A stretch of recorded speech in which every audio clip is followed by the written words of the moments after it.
La Somme théologique de saint Thomas d'Aquin, première partie, question 8, article 2. Dieu est-il partout? Le Seigneur dit en Jérémie, chapitre 23, verset 24, « Est-ce que je ne remplis pas le ciel et la terre ?» Sommaire.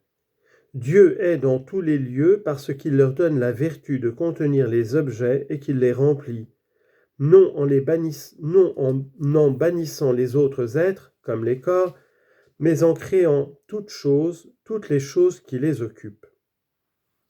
Corps de l'article, explication. Il faut dire ceci. Comme le lieu est une certaine chose, les êtres sont dans le lieu de deux manières. D'abord à la façon des choses, comme elles sont les unes dans les autres. Ensuite à l'instar du lieu, comme les objets localisés sont dans tel ou tel point de l'espace. Or, Dieu est sous plusieurs rapports dans tous les lieux de ces deux manières. Et c'est là précisément ce qu'on appelle être partout. De même qu'il est dans toutes les choses comme leur donnant l'être, l'énergie et l'action, de même il est dans tous les lieux comme leur donnant pareillement l'être et la vertu locative. Et si les objets sont dans le lieu parce qu'ils les remplissent, Dieu remplit aussi tous les lieux, non sans doute à la manière des corps qui en bannissent les autres corps, mais comme les substances spirituelles, sans en exclure les autres êtres. Bien mieux, Dieu remplit tous les lieux, par cela même qu'il donne existence aux choses qui les occupent. Les objections. Il paraît que Dieu n'est pas partout. Première objection. Être partout, c'est être dans tous les lieux. Or Dieu ne peut être dans tous les lieux puisqu'il n'est pas même dans un seul, car les êtres incorporels, dit Boès, ne sont pas dans le lieu. Donc Dieu n'est pas partout. Réponse.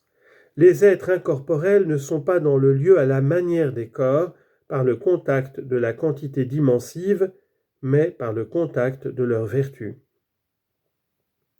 Deuxième objection. Ce que le temps est aux choses successives, le lieu l'est aux choses permanentes. Or l'unité indivisible dans les choses successives, c'est-à-dire dans l'action et dans le mouvement, ne peut être dans des temps différents. Donc l'unité indivisible dans les choses permanentes ne peut être en plusieurs lieux. Mais l'être divin n'est pas successif, il est permanent, donc il ne peut être en tout lieu, donc il n'est pas partout. Réponse. Il y a deux sortes d'indivisibles. Le premier est le terme du continu, c'est le point dans les choses permanentes et le moment dans les choses successives.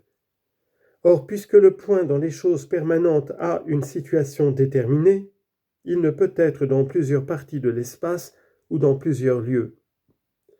Et comme le moment dans les choses successives admet un ordre déterminé dans le mouvement, dans l'action, il ne peut être non plus dans plusieurs parties du corps.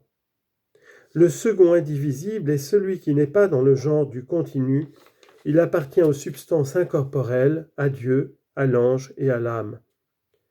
Cet indivisible ne s'attache donc pas au continu comme à quelque chose de sa nature, mais il le touche par son énergie, et suivant que son action peut s'étendre à une ou à plusieurs choses, s'exercer dans un petit ou dans un grand espace, il est dans un ou plusieurs lieux, dans un petit ou dans un grand.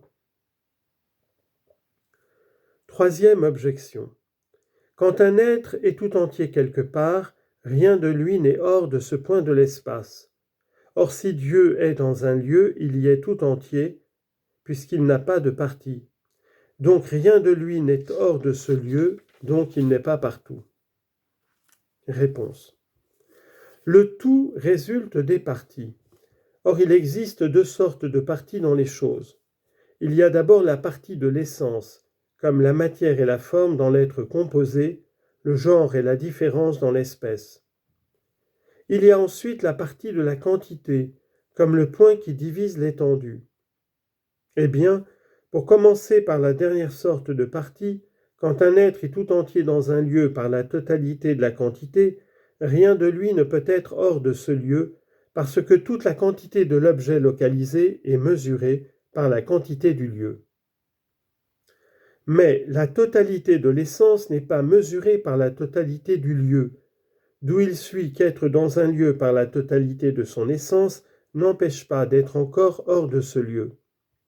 Cela se voit dans les formes accidentelles qui ont la quantité d'une manière accessoire. La blancheur, par exemple, est tout entière, si l'on prend la totalité de son essence, dans les parties de la superficie, car on trouve dans chacune de ces parties la nature complète de son espèce. Mais quand on considère la totalité de la quantité, elle n'est plus tout entière dans chaque partie de la surface.